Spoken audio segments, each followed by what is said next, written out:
صباح الخير. سيد معالي الدكتور أحمد أبو الغيط الأمين العام لجامعة الدول العربية، السادة ممثلي الدول العربية والهيئات الدولية. Excellencies, distinguished guests, ladies and gentlemen. Thank you very much for inviting me today on behalf of the World Bank Group to join you in this important gathering at the 4th Arab Sustainable Development Week. It has been 2 years and 3 months since we met in the last forum here in Cairo.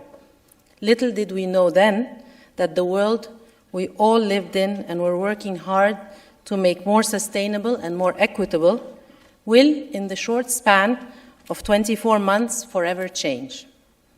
Getting together today under the theme of Together for a Sustainable Recovery could therefore not be more timely or appropriate. Our region of the Middle East and North Africa is at an important crossroads. MENA countries have a critical opportunity now to accelerate policy actions to increase resilience to shocks and adaptation to climate and embrace a green and inclusive set of solutions, or otherwise risk falling behind with growing costs to the economy, health, and prosperity of its people, and prospects for future competitiveness in an increasingly low-carbon global landscape. In our third year into the COVID pandemic, which continues to impact the lives and livelihoods of people across the world, the region must envision a green and resilient recovery to be able to respond to future shocks. A recent World Bank report on distributional impacts of COVID-19 in MENA found that the pandemic led to substantial rise in poverty in the region, greater inequality, changes in the labor market, and pushed more people below the poverty line. But COVID-19, as we all know, is just one of the many challenges facing the region. Already before, MENA has faced a number of structural and pre-existing economic challenges leading to increasing debt levels, unemployment, especially among youth, low growth, food security issues, social tensions, and by extension, fragility and conflict.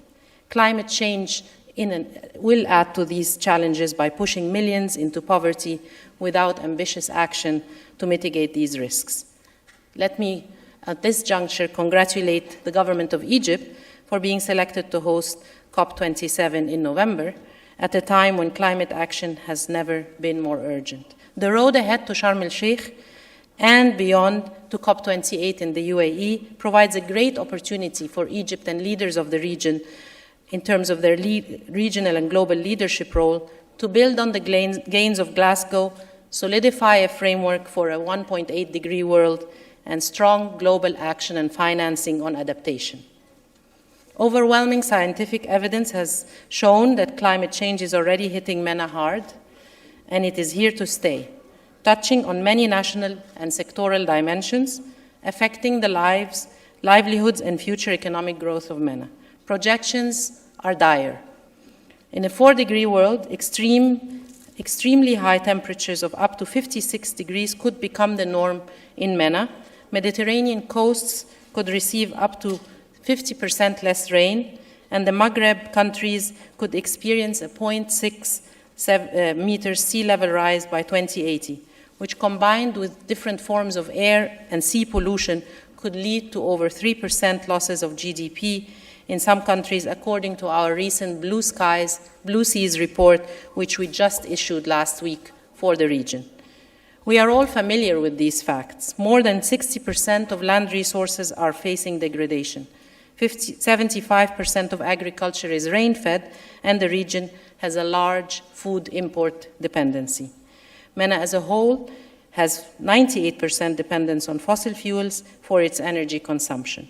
Freshwater resources are declining, and accelerated by climate change, the region will be the most water-stressed in the world. And decades of conflict have weakened people's ability to cope with water risks, increasing their vulnerability to climate change and downward vicious circles of insecurity and vulnerability. The reliance on hydrocarbons by many countries in our region, which support economic growth and export, show with growing evidence that climate change and global decarbonization efforts pose significant economic and trade risks for these countries. Anticipating these transition risks in a shifting global landscape will allow resource-dependent economies to diversify and avoid stranded assets while expanding space for productive investments. So let me offer to you now, at the crossroads that MENA is in, the opportunity for reflection, learning, and charting that road forward that this week provides in terms of getting together and thinking about the actions ahead. In this case, the crossroads needs to take a green, resilient, and inclusive road forward by all of us. Let's look together at some of these opportunities. By 2050, the population in MENA is projected to double. Per the current demographic trends, MENA countries will have to create 300 million new jobs. If urgent action is not taken now, many countries will fall behind with serious implications for lives and livelihoods. Flipping the coin, investing in the potential of a growing range of green solutions and value chains can provide these new job opportunities for the youth of tomorrow. Renewable energy, not including hydrocarbons, is responsible for less than 1.5% of electricity generation in the region today, compared to 10% global average. Thanks to high potential for renewable energy resources, MENA can have the potential to decarbonize its energy systems with significant socioeconomic and environmental benefits. The development, management, and maintenance of renewable installations can create sustainable jobs with a just transition approach as the workforce shifts in locality and skill sets. In Morocco, for example, only, the cumulative net job creation in the next 30 years for solar energy is estimated to result in 1 million new jobs.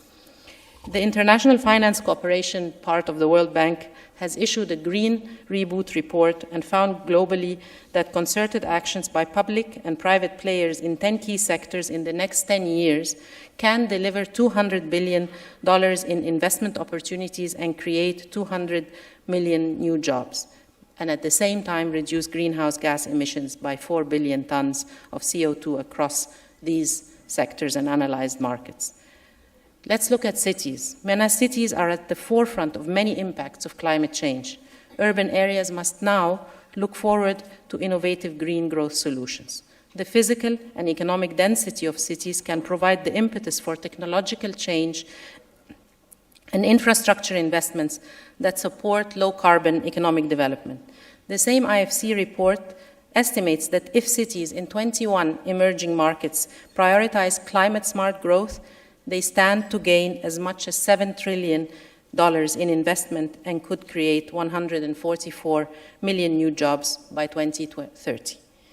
Our recent study in Jordan shows that the switch from growing vegetables using hydroponic technology could improve yields by 6 times and using 3 times less water. That are some of the potentials in the agriculture sector. Wastewater management is another area with potential for improvement. Today, about 80% of wastewater is not recycled in the region, compared to just 30% in high-income countries, presenting a major threat to human health and environment, but offering a massive opportunity to satisfy public demand for water. Let's look at the green sector of finance, and more institutional investors are looking at opportunities to support greener and more equitable investments, as evidenced by the Glasgow Financial Alliance for Net Zero.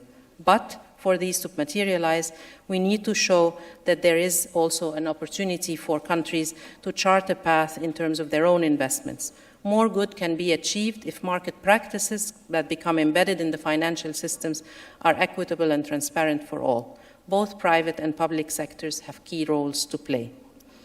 It is also the time to enhance the ability of those traditionally disadvantaged and left behind, women entering the labor market, unskilled youth, and those in vulnerable or remote locations, or those with losing incomes that have been traditionally employed in carbon-intensive sectors, to benefit from these green transitions and future opportunities.